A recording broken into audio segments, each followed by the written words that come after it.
Hey guys, today we are here with William Sosa. He is an ancient technology researcher and he has recreated the Dendera Light in Egypt. And I'm going to show you how this works because he has done all this amazing work.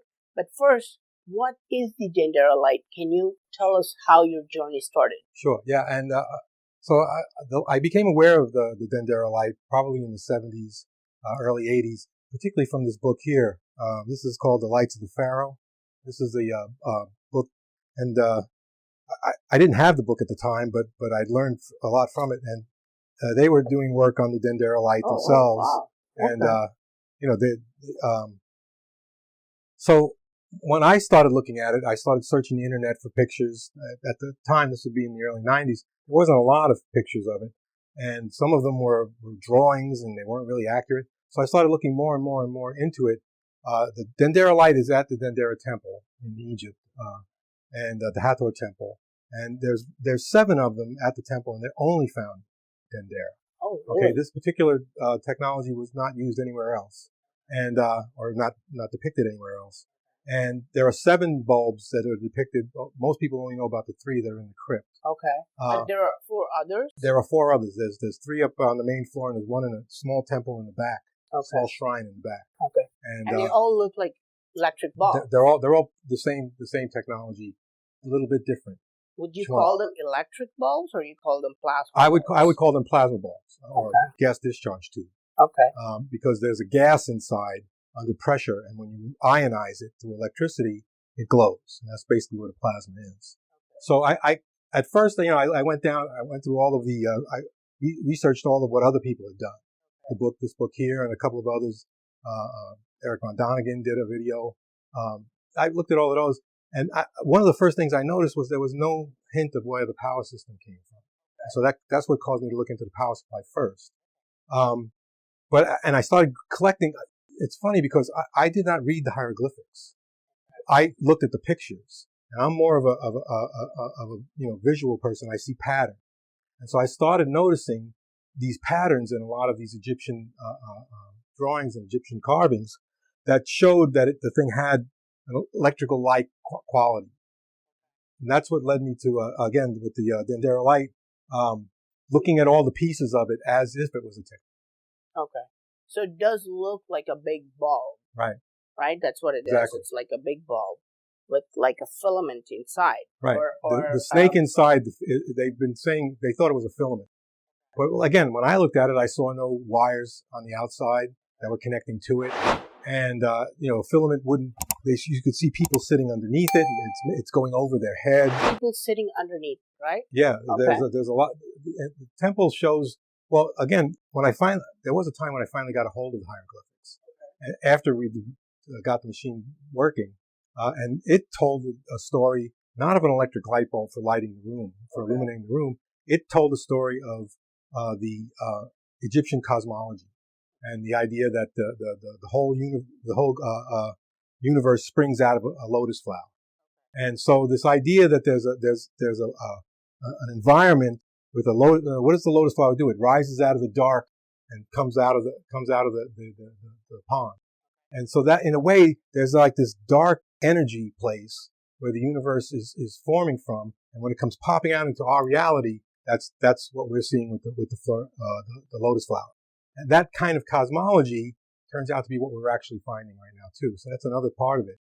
But my interest was to figure out what it was doing, try to make it work, and then go from there. Okay. Could you explain to a person who's not at all familiar with the Dendera Light what these carvings look like, right? Well, let's take the Dendera Light carving at Egypt, and can you explain the pieces there? Sure. Like right there, what we see there. Yeah, unfortunately, I can actually take this off. We can bring it a little closer. Okay. Yeah. Yeah, that's fantastic. I'll just lay it here. Yeah. Okay. So this is the one that Bill is talking about, okay? So the Dendera Light, you can see, and Bill is going to explain. Okay, can you tell me the parts shown here? So these are the 2 that are in the crypt. And, this one we call the single bulb and the knife holder, and this one we call the double tube. And this is the one that's in the back, smaller temple. And you don't see it. He's kind of off to the side, but there's a guy holding something here. So he's taking the place of the knife holder. Okay. And so you've recreated this. This one. Okay. Can you tell me the part? Sure. So the power is obviously coming from this box here. This one. And that's called the hay box, H-E-A, H-E-H, hay box. And you can see the wire coming out the back. Oh, yeah, the wire. Right. And going into this lotus flower like a socket. Okay. And then you see on the back here, this guy's got a tail, another wire going up his back. Oh, you think that... yeah, the tail is a wire. Correct. Okay, and the wire's going where? Well, it's going to his suit, and it eventually makes its way to his hand. Oh, you think it's going to his suit, and then eventually it's going to the tube. If you look at this guy, he's actually wearing like a hazmat suit. That's a mask to protect him from the ultraviolet light that comes out of Mercury. Okay, now we don't have that problem with my tube because we're using glass and not quartz or not glass. But it can be hazardous to stand behind it. So that's what this guy's doing. He's like standing behind it. This guy here is adjusting his intensity. So again, this guy's adjusting the intensity of the plasma, of the electrical charge, that's coming out of these knives. So between the lotus flower here and the stem of the lotus flower and this, there's an electric charge that builds. And it's very similar to this picture here. You see, you got a jed pillar, and he's got two arms holding a tube on top. This is a common motif you see. This is the jed pillar. Yes, right? Correct. This is the jed pillar. Can you explain what a jed pillar does? Well, according to the hieroglyphics, it's the spine of Osiris. It's the spine of Osiris. And it stands for stability. But what I've come to learn that it is it's a radio tuned circuit. Okay. And they could produce high voltage in these temples, which would get this thing to be energized. And once it energized, then the snake here, once the snake forms, it creates a field.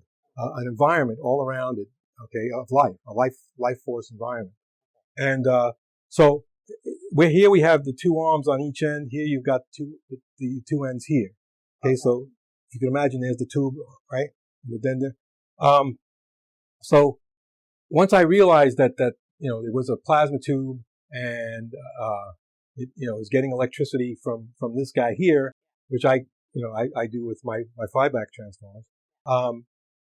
Then we got the snake to form, but the first time we turned it on, it didn't work.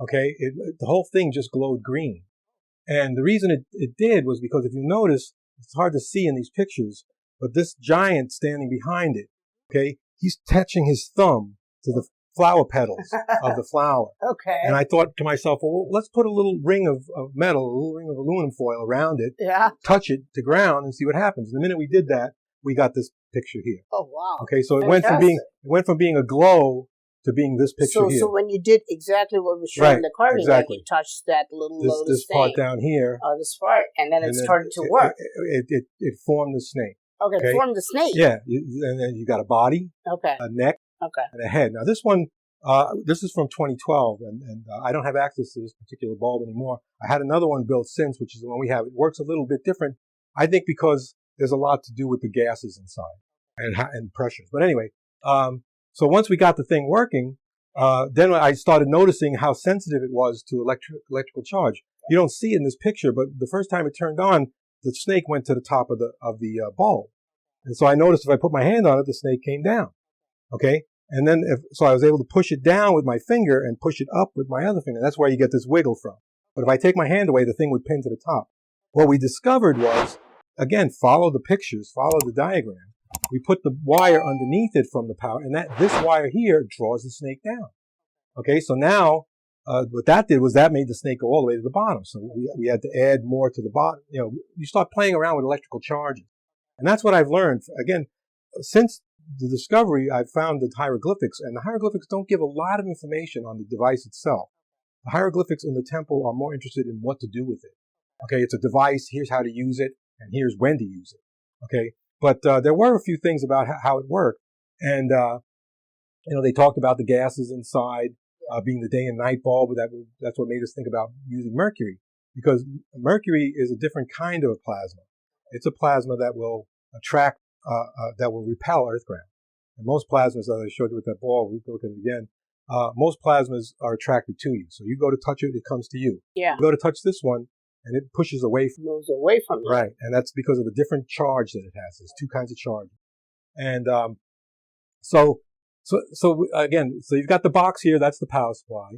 Okay, you've got the power line coming out of one end, power line coming out of another end that goes up this guy's tail. So you've got a power on one end, power on the other end. Okay. Okay, this guy here, if you look at him, you can see a giant standing behind him. Again, you got to kind of I'll send you some photos. Mm-hmm. You can see clearly there's an image of another person behind him. Well, that's the two plates of the capacitor. So again, I saw that as, okay, that's a capacitor. We need to have two plates to adjust it. When you do that, you can change the focus of the flower. And that's what makes the snake come into more and more focus. And, you know, the snake itself gets back to the idea of, the hieroglyphics talked about it being the birth of the sun.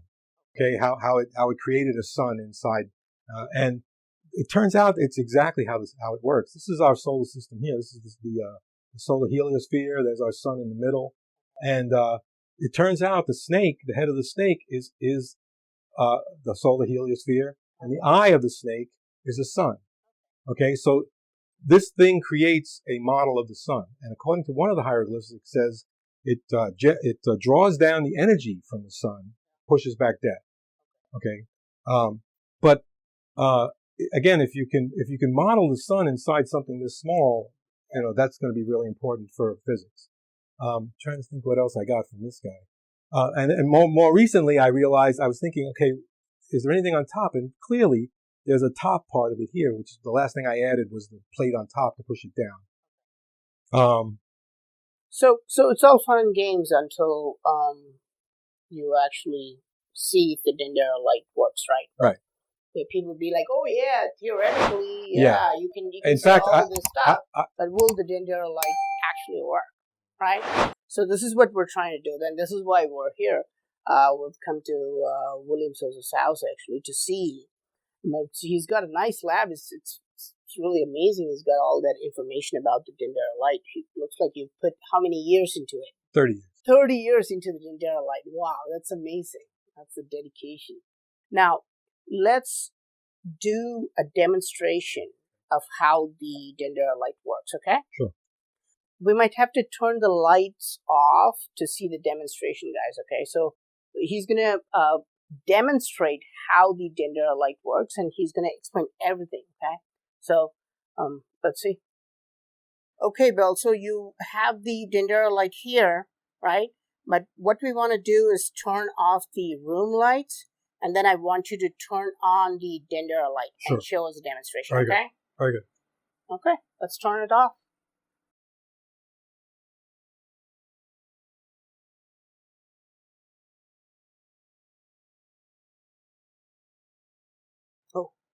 Again, it starts out being a green glow, and right now the focus is not engaged. So as I move the focus in and out, that's one of these adjustments here. I get it to slowly start focusing on the end until it finally goes out and becomes the snake. Wow. Now you've got, once it reaches the other side, you can adjust it. Again, I could do this. I could do it again. I'll do it slower.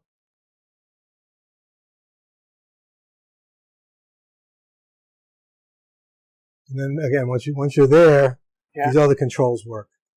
So you know, we can make them go up and down. Can you make the snake like wiggle? Yeah, we can make them go up and down. We can play with his bottom a little bit. Oh. When that usually happens, you have to kind of bring him back, kind of see it, so I can get a good idea whether the snake is coming out or not. Oh. Okay, and then once you've got him, I can turn him off completely. Oh. But I need to adjust him a little bit. Okay. Usually I'll come over here and... But I could see the snake. It's kind of a... Okay, so I have adjustments for all of the parts. One of them is the lotus flower. Yeah. And so as you play with that plays with the focus. Okay. Okay. The other one is the ground or the floor. So we can push the snake up, push the snake down. Okay, wow. And the other one's the ceiling or the roof, and that can bring it up or bring it down. Oh, wow. And again, all of these affect how it's working. And then the arms have a connection as well. I can push the head up, push the head down. Oh, wow. So what I'll usually do is I'll find a nice sweet spot where it's producing a snake, kind of what I'm looking for. And oh, wow, what is happening? It's like a snake rattling its tail. It's very similar. I mean, it's like a snake rattling its tail. And so, right? yeah, it's vibrating. Right, and that has a lot to do with us in the room. It's actually, really? I think it's picking up on our heartbeats and things like that. Oh, really? Is it picking up on our heartbeats? Once it forms, it creates a very sensitive electrical field. Wow, okay, it picks up on our heartbeats. That's amazing. It's a very sensitive field, and it radiates out at least 25 or 30 feet around the room. Can I put my hand, not touch it, but close to it? Yeah, I usually you can literally touch it. Oh, you could. The thing it's itself, okay, right? Right, but don't watch out for the metal. And the ends are the real danger. I hope you can see my hands, guys, because it's dark. But you can see it just basically. And sometimes it goes away. You got to kind of let it come back. So I hope you can see my hand here, and then the more I go, is basically I'm just playing with the. Oh my God, that looks like a snake or even a sperm. Right, exactly. Right, it looks like a sperm. And that's not by accident. Whoa! I'm literally making it into a snake or a sperm by touching the ball. Oh my God! Yeah, we're literally playing. Oh my God, that's amazing. Ah, that's fantastic. And again, you can also play with the pulling the knife holder back. Okay. And move him from side to side, so I can line him right over the jed pillar. Okay. Wow. By making that's what all these adjustments do. Yeah. And they allow you to control the snake.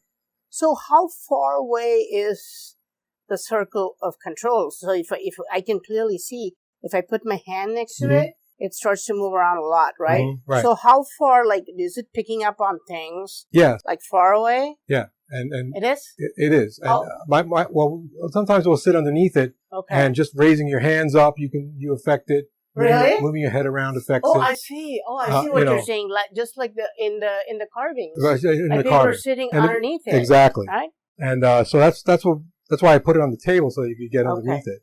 Can we have a little bit of light so we can see that? But now it's almost not. Oh, yeah, maybe it's visible. Okay, yeah, that's good, right? Turn that off completely.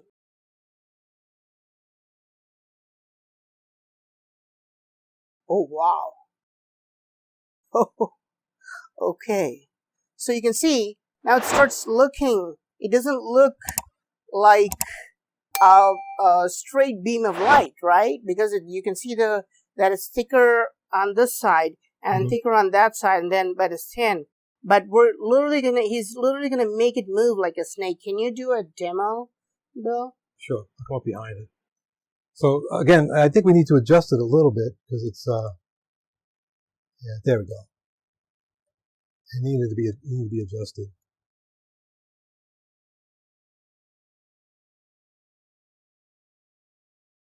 Okay. There you go. So that's probably the best. And again, so it's and you can see how you can move it around. So even if you go near it, it starts moving, right? Yeah. Oh, wow. So usually I'll do something like that. Oh, wow. And maybe I can tune it down. There we go. Can you make it brighter? Unfortunately, when you make it too bright, you start to lose the snake-like intensity.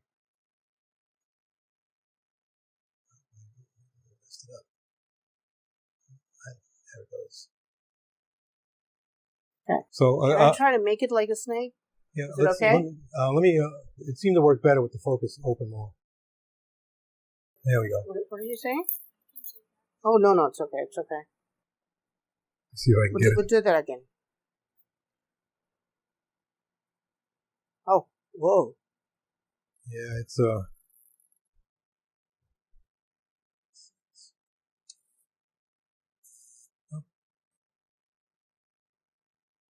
There we go. Again, it's very sensitive to touching it and things like that. So you can see that it moves, and it moves with my hand. You can see. I'm going to go ahead and turn the light off completely for a minute. Yeah. You can see it a lot better. Yeah, this is what I want to see. We should do this again. Okay. So you can see if I put my hand, it just. Sometimes I'll. Yeah, I kind of. There it goes. Wow. That is kind of. Oh, now I can literally make it into a snake, like a cobra, like a real naga, right? Mm-hmm. Like I'm making it look like a naga, just like flickering. And Bill is telling me that it's even detecting our heartbeats and vibrating. That's pretty amazing. But I'm not touching the bulb yet, guys, because if I touch, can I touch it? Yeah. So if I touch, now I'm touching it, okay? But you can see, literally, I'm able to shape it, and it looks like a naga or a snake or sometimes even a sperm, right? Mm-hmm. The fertility thing. Mm-hmm. Wow. And that's not by accident. It is a life form.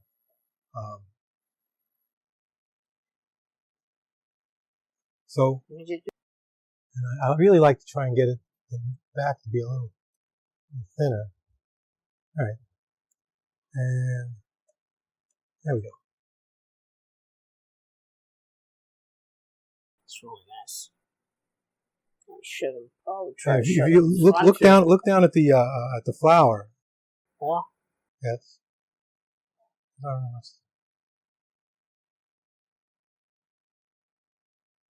If you look at from this angle, look down at the flower. Yeah. Okay, and watch. I'm going to adjust it. You'll see how it focuses in and out.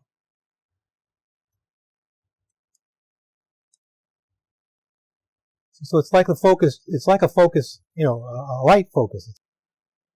It's so that projects it out. So it's very much like light. Yeah. Works just like photons.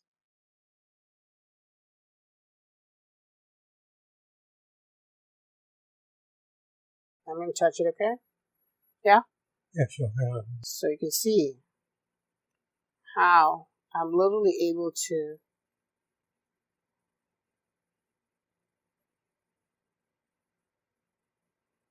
I can literally move it. If I touch, it just moves away from me like a real snake. It's moving away from my hand, right? So it's just going away. The snake wiggles away from me, doesn't want to touch me. I'm literally touching the bulb here, and when I release, it just goes back to normal. But when I come closer, you can see. Oh, that's pretty. Oh wow, my God.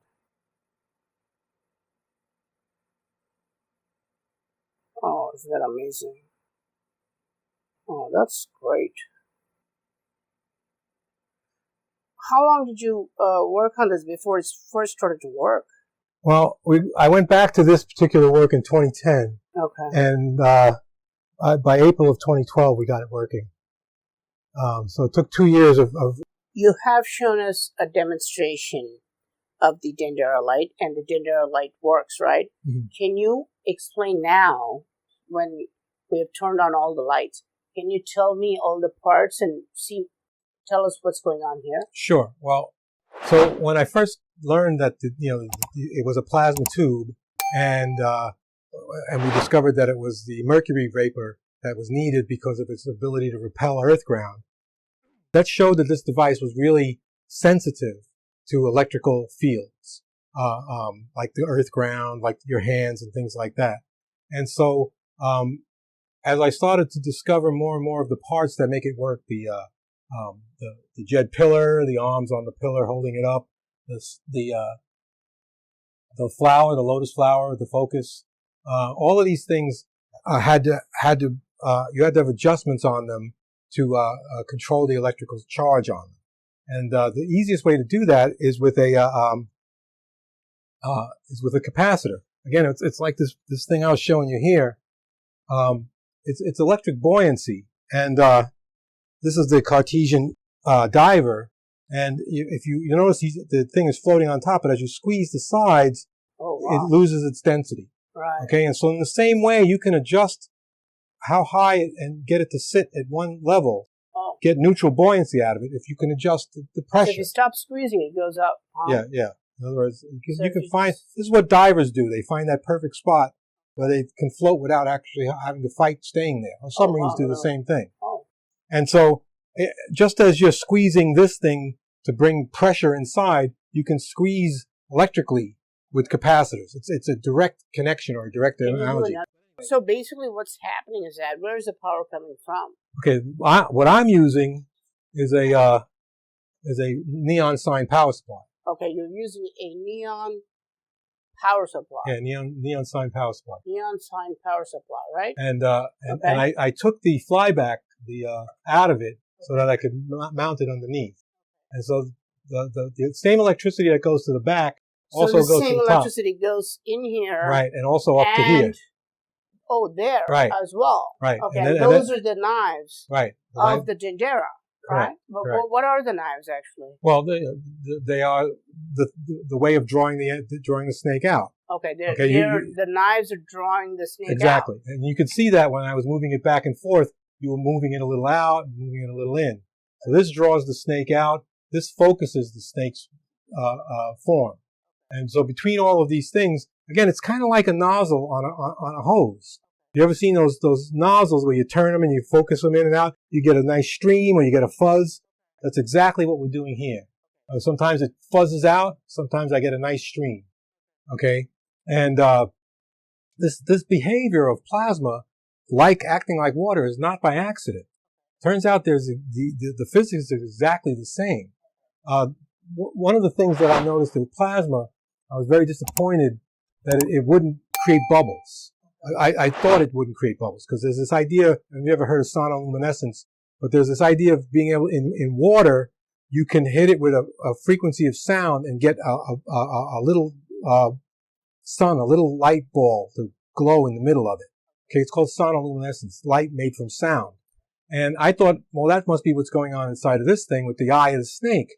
But it turns out gases don't do that, but plasmas do, because plasmas have electrical qualities that act like viscosity in water. So where gases won't produce bubbles, plasmas will. And so you can get all kinds of very similar behavior between liquids and plasmas. And that's exactly what's going on here. We're seeing a flow of plasma. And so, you have, and if you look over here, what I have as the neon sign power supply is this guy right here. Okay. Okay. What's that? That's my Sistrum crotalum. Okay. It's called a Sistrum. Sometimes it's called a crotalum. And so that power supply, you can see I have one of the flybacks here. If I hook him up directly to there, then I could take these guys here. If that's the headset, okay. Again, I'm not going in, I'm going around the bulb. I'm going through the glass of a little neon light bulb. And then you got this guy here. This is the Was Scepter. And if you come in, if you get it just right, you can make it. Oh, wow.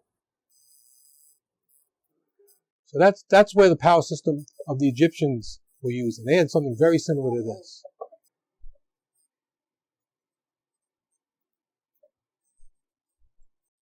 Sometimes I get it to work a little bit on this side. Sometimes. You can get it really, really going sometimes. Yes. Anyway, but that, so if you do that, then the light. Right, you can look at the light. Hang on. Okay, can you explain to us, like, from this chart, like, so what this is? This was the work I did back in the 90s. Okay. And again, I was trying to figure out how the Egyptians could make plasma balls, plasma tubes function.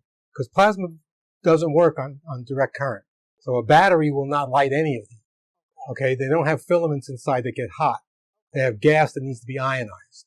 And so it occurred to me when I was looking at the Sistrum crotalum and the Was Scepter. I was told that the Was Scepter was a tuning fork, and I actually did some experiments in the early days. I did some work in the early days with a tuning fork, and what I would do is I would put this guy on, put him down like this, and I would take a tuning fork, and I would literally hit it and touch the side of it. And I was trying to get this little part here to do what it was doing, and it was working. But you had to hit the tuning fork all the time. This thing's been hitting so hard, it doesn't work anymore. But then I hit on the idea. I was looking at a this is a relay from the 1930s. Right. And I was playing around, and I realized you could turn this into a doorbell buzzer. And then I thought, well, wait a minute. If this part of it was made of a metal that could attract magnetically, then it would come in, and you could actually make a buzzer out of it. And sure enough, I took the Was Scepter, and you touch the side. Right now, I don't have it on anything. So this was the first one. This bulb here. So it starts buzzing. Yeah, and that buzzing is making this the electricity go through here on and off really quickly, and that creates high voltage. If you go look at the bulb now, you'll see it.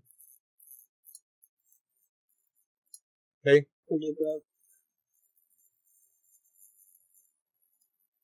So that was, but this one has electrodes inside. Okay. And I needed to work on electrodes that go through the glass. Yeah. Okay, and that's called capacitive coupling. And so when I hook this up to, this is my double Dendera Light bulb.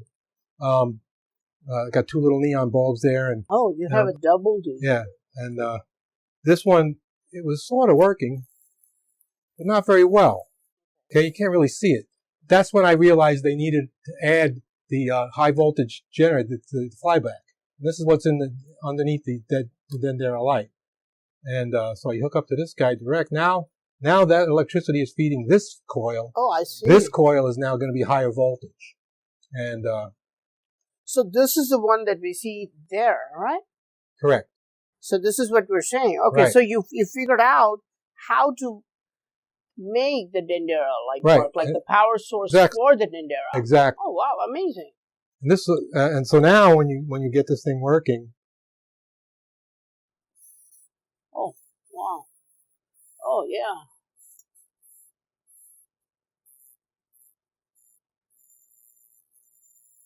Right, and then So the Dendera Light works by the use of exactly. This is the device you'll see in Egypt, and they have versions of this.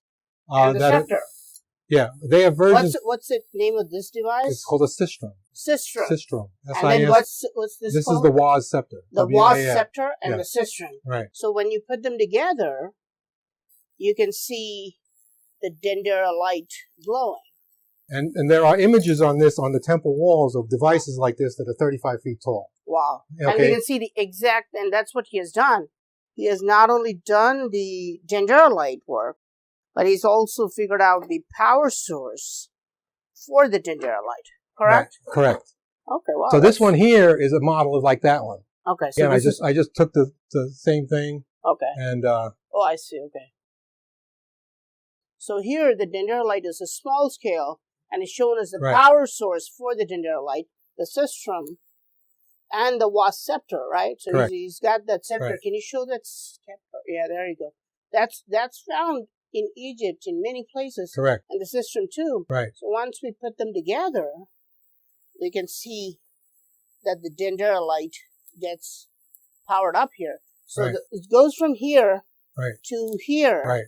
And then it powers up the Dendera Light. And all of this is very crude electronics that's easily reproduced. Okay. And we can see he's doing that exactly here. So here you can see the same device, and this is the source for the large scale Dendera Light model. Right. And the reason I went with the neon sign, because you have more control over it. You could play around with once we knew they could do, because you'd have to design this to be the exact frequency you want. Wow. This one here is the headset, the thing they wear on their heads.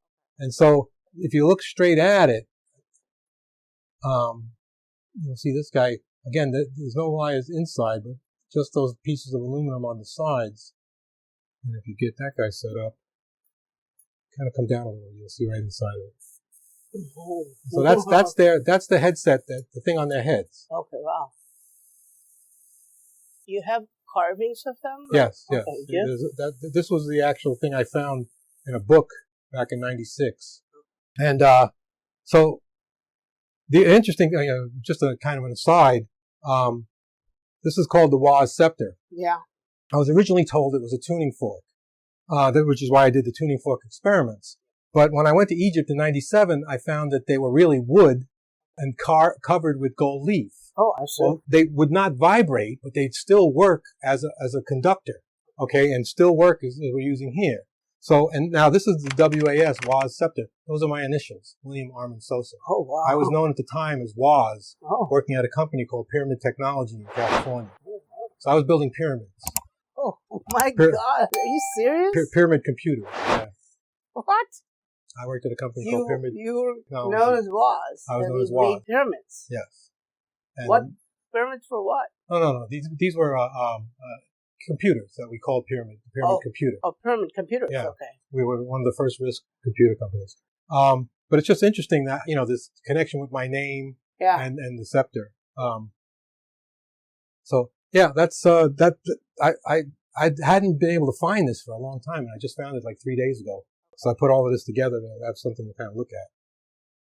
So that's really amazing. So you created a working model of the Dendera Light, which is here, and then he has made a working model of the power source for the Dendera Light, which is right there. And it's really amazing because it looks exactly like what we see in the carving. He's got the bulb, he's got the jet pillar, he's got the lotus, and he's also got the snake moving here with those two knives, which you can see right here. It's exactly what we see in the carvings of the Dendera Temple.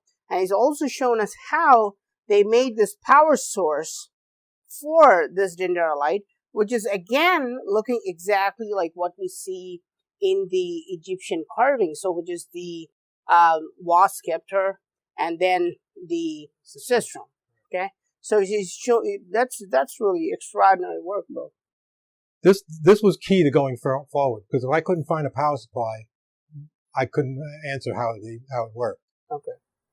Yeah. Okay, guys. So Bill has explained a lot about how the Dendera Light works, and also the power source for the Dendera Light, which is the Sistrum and the Was Scepter. Is amazing technology. But Bill also has a lot of esoteric information, amazing information about how this Dendera Light actually has healing properties, because Bill himself has experienced this by sitting underneath this Dendera Light. Now, if you see the carvings, you can see people sitting underneath the Dendera Light. And Bill has experimented with that, but I'm going to reserve that for the members-only community. So if you want to watch that video, click on the join button, and then you can watch the other parts of the Dendera Light project, okay? How this device heals people, and also other information about ancient Egypt, okay? So if you want to watch that exclusive video, click on the join button now, and you can watch that video. Okay, so Bill has given us some extraordinary information. I mean, this is not easy to create the ancient Dendera Light, and also the power source for the Dendera Light, and both look exactly same like what we see in ancient carvings of Egypt. And you can see Bill has dedicated 30 years of his life to this project. Thanks a lot, Bill. Do you have anything to say? Well, I'm really looking forward to getting this information out to a wider audience. I really think that we're on the verge of rediscovering our ancient roots, our ancient knowledge, and how that will help us going forward with the healing devices, and also some work in power and energy, and also transportation. So it holds a great potential of bringing us back to a golden age time.